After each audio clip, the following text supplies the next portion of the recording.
भगवान शंकर ने कहा देवी भूकंप नहीं आ गया, चेला आ गया। शंकर जी का ही चेला है। बोले चेला आ गया। बोले महाराज ये चेला इतना उद्दंड गुरु जी का घर ही उठा करके फेंक दे, ऐसे चेला से कैसे काम चलेगा। तो भगवान शंकर ने कहा इसको कुछ शिक्षा देनी पड़ेगी। और भगवान शंकर ने जोर से कैलाश पर्वत को दबाया। जब दबाया तो उसकी 20 भुजाएं पर्वत के नीचे दब गई और उंगलियां जब पिस गई पचपचा करके, अब चिल्लाया, खींचना चाहे तो उंगलियां निकले ना। और भगवान शंकर दबाए रहे और रोता रहा। 10,000 वर्ष तक रावण रुदन करता रहा और भगवान शंकर दबाए रहे। इतना रोया है, उतना कौन रोया। तब भगवान शंकर ने कहा जाओ आज मैं तुम्हें छोड़ रहा हूं और आज से तुम्हारा नाम रावण होगा क्योंकि तुमने रुदन किया है। इतना रोया इसलिए तो नाम रावण पड़ा। तो रावण ने कहा हम रोए तो हम सबको रुलाएंगे।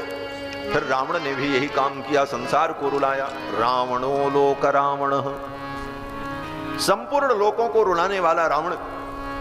तो भगवान ने कहा मां अब मैं आ गया हूं, अब किसी को रोने की जरूरत नहीं पड़ेगी। रावण ने सारी सृष्टि को रुलाया है, लेकिन अब मैं सबके बदले में रो लूंगा, लेकिन अब किसी के आंखों में मैं आंसू नहीं आने दूंगा।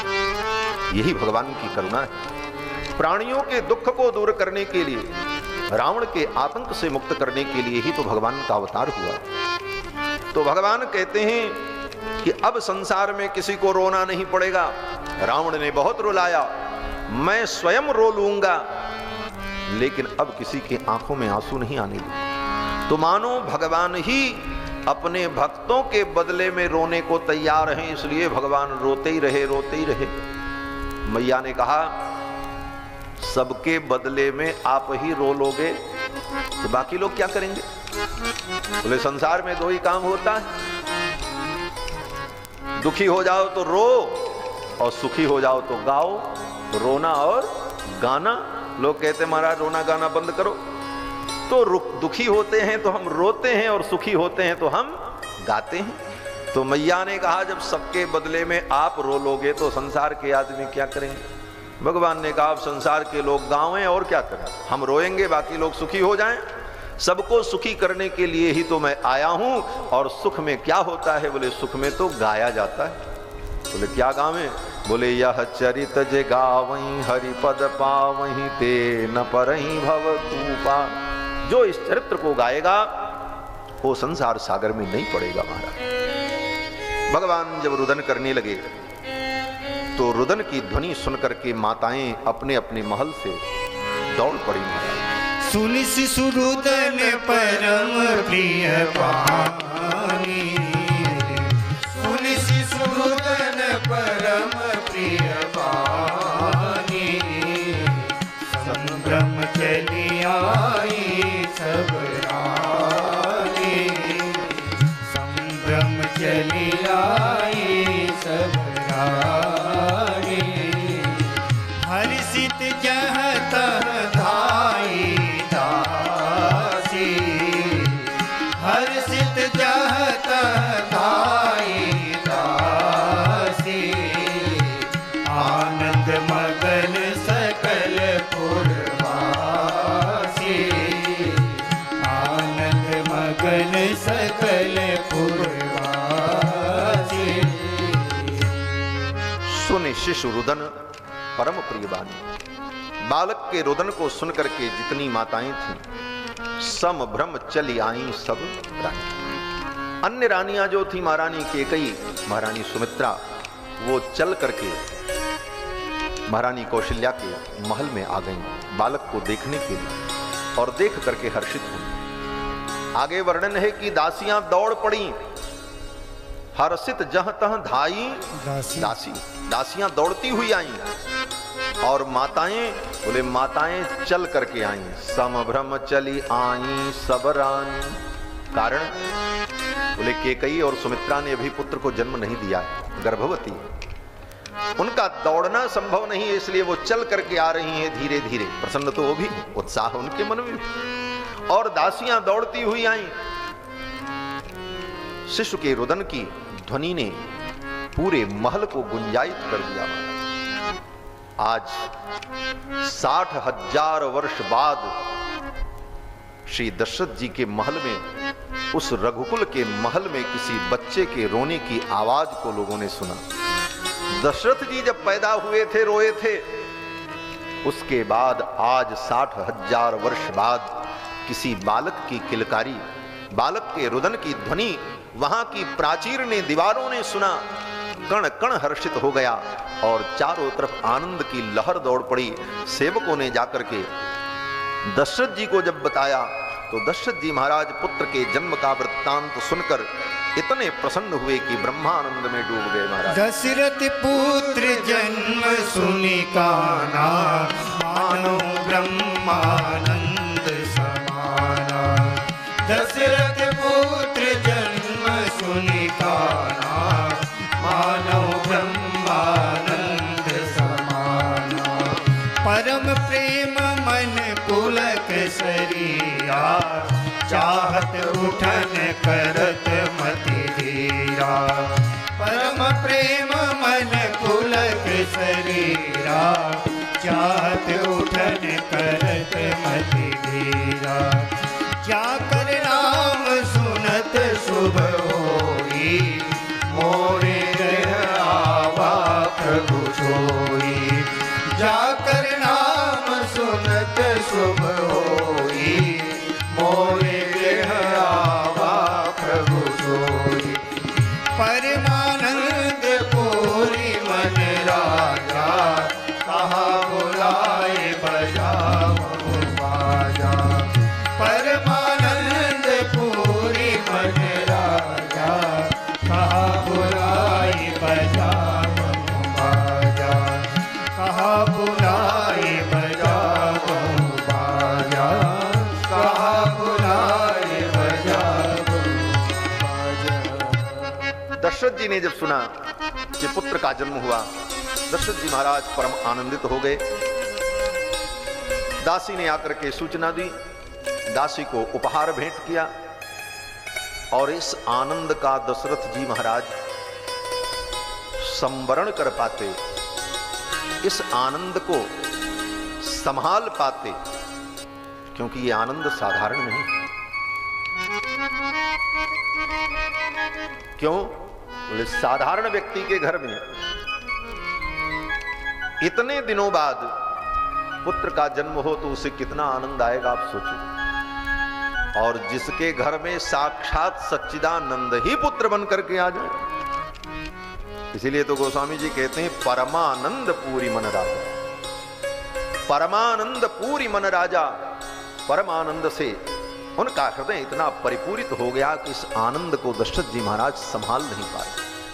उठना चाहते थे लेकिन उठ नहीं पा रहे हैं। चाहत उठन करत मति धीरा, अपने आप को संभालना मुश्किल हो गया। और इस आनंद को दशरथ जी संभाल पाते तब तक कैकेयी जी के महल से एक दासी दौड़ती हुई आई और उसने कहा, महाराज की जय हो, महारानी कैकेयी ने सुंदर पुत्र को जन्म दिया। अब तो दशरथ जी महाराज भाव विभोर हो, नारायण ने इतनी कृपा की, दो पुत्र। और इस आनंद को दशरथ जी संभाल पाते तब तक दासी ने आकर के कहा, महाराज की जय हो, महारानी सुमित्रा ने सुंदर दो पुत्रों को जन्म दिया। अब तो दशरथ जी महाराज अपने आप को ही भूल गए, बेसुध हो गए। नारायण तेने बड़ी कृपा की, इस चौथी अवस्था में 4 पुत्र प्रदान किया। दशरथ जी महाराज का आनंद तो चतुर्गुणित हो गया। ऐसे तो वाल्मीकि रामायण के अनुसार इनके जन्म में काल का बड़ा अंतर है।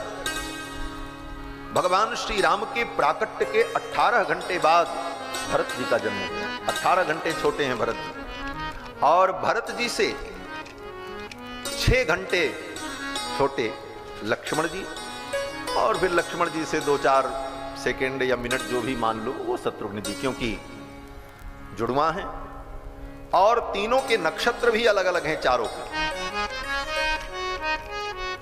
राम जी का नक्षत्र पुनर्वसु और भरत जी का पुष्य। पुष्ये जातस्तु भरतः मीन लग्ने प्रसन्नधि महर्षि वाल्मीकि कहते हैं कि पुष्य जातस्तु भरतः, पुष्य नक्षत्र में भरत जी का जन्म हुआ और मीन लग्न में। सार्पे जातौ तु सौमित्रि, और सार्प नक्षत्र में, सार्प नक्षत्र माने श्लेषा नक्षत्र, पुनर्वसु के बाद पुष्य और पुष्य के बाद श्लेषा, तो श्लेषा नक्षत्र में लक्ष्मण और शत्रुघ्न जी का प्राकट्य होता है। इस नक्षत्र का नाम है सार्प, श्लेषा को ही सार्प कहते हैं। क्यों? बोले इस नक्षत्र के देवता सर्प हैं, श्लेषा नक्षत्र के अधिदेवता सर्प हैं, इसलिए इस नक्षत्र का नाम सार्प नक्षत्र है। महर्षि वाल्मीकि कहते हैं कि सार्पे जातौ तु सौमित्रि, सार्प नक्षत्र में क्यों प्रकट हुए सुमित्रानंदन? क्योंकि सुमित्रानंदन स्वयं सर्पराज हैं, शेषनाग ही तो हैं लक्ष्मण। और इस नक्षत्र का नाम है श्लेषा, श्लेषा का मतलब श्लिष्ट, और श्लिष्ट का मतलब जुड़ा हुआ, इसीलिए जुड़वा बालक पैदा हुआ। वो नक्षत्र का प्रभाव श्लिष्ट होने के कारण, श्लेषा नक्षत्र के कारण जुड़वा बालक पैदा हुए। ये तो काल का अंतर है।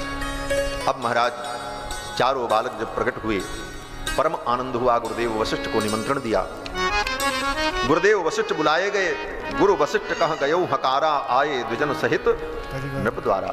ब्राह्मणों के सहित गुरुदेव वशिष्ठ पधारे और श्री दशरथ जी महाराज ने कहा, गुरुदेव आपके द्वारा इन बालकों का जात कर्म संस्कार संपन्न हो। फिर तो गुरुदेव वशिष्ठ ने विधि पूर्वक देवताओं का पूजन किया, नांदी मुख श्राद्ध किया, और फिर चारों कुमारों का जात कर्म संस्कार हुआ। नांदी मुख श्राद्ध करी जात कर्म सब की। नांदी मुख श्राद्ध करके तब जात कर्म किया। नांदी मुख श्राद्ध मंगल बेला में किया जाता है। ऐसे तो लोग कहते हैं श्राद्ध जो है, श्राद्ध को कितने लोग अमंगल मानते हैं, कहते हैं महाराज आज तो श्राद्ध का दिन है, आज तो श्राद्ध किए हैं। लेकिन श्राद्ध बड़ा पवित्र है, श्रद्धा से किया जाता है, इसीलिए उसे श्राद्ध कहते हैं। और श्राद्ध के भी अनेक प्रकार हैं। विवाह के अवसर पर, बालक के जन्म के अवसर पर, उपनयन संस्कार के अवसर पर, मांगलिक वेला में पितरों का जो पूजन किया जाता है उसका नाम नांदी मुख श्राद्ध। श्रीमद् भागवत महापुराण में भी वर्णन कि भगवान बालकृष्ण लाल जब प्रकट हुए तो नंद बाबा ने भी श्राद्ध किया और बालक का जात कर्म संस्कार किया। जात कर्मात्मजस्य वै कारयामास विधिवत पितृदेवार्चनम तथा, पितरों का अर्चन किया और जात कर्म संस्कार किया। तो जात कर्म संस्कार दशरथ जी महाराज ने संपन्न किया। चारों कुमारों का बुद्धि वहीं पर आकर के टिक जाए। तो समाधि का फल क्या है? बोले परमात्मा का दिव्य दर्शन अपने अंतर हृदय में योगी लोग करते हैं। योग हृदयान गम्यम। तो महर्षियों ने कहा कि समाधि के फल भगवान हैं, भगवान का दर्शन ही समाधि का फल है। और वे भगवान बड़े बड़े योगी जिनका समाधि में दर्शन करते हैं, वही भगवान अयोध्या में चार चार रूप में बालक के रूप में प्रकट हो गए हैं। तो अब समाधि की कोई जरूरत नहीं है। समाधि का फल जब अयोध्या में प्रकट हो गया तो अब समाधि की जरूरत नहीं है, चल करके दर्शन करो। इसीलिए समाधि छूट गई। बड़े बड़े योगियों की समाधि छूट गई और वे महात्मा लोग चल पड़े भगवान रघुनंदन का दर्शन करने के लिए। और देखते देखते दशरथ जी महाराज के द्वार पर अपार भीड़ एकत्रित हो गई। वृंद वृंद मिली चली लुगाई, वृंद वृंद मिली चली लुगाई, वृंद वृंद मिली चली लुगाई। सहज श्रृंगार किए उठ धारे, सहज श्रृंगार किए उठ धारे। कनक कलश मंगल भरी धारा, कनक कलश मंगल भरी धारा।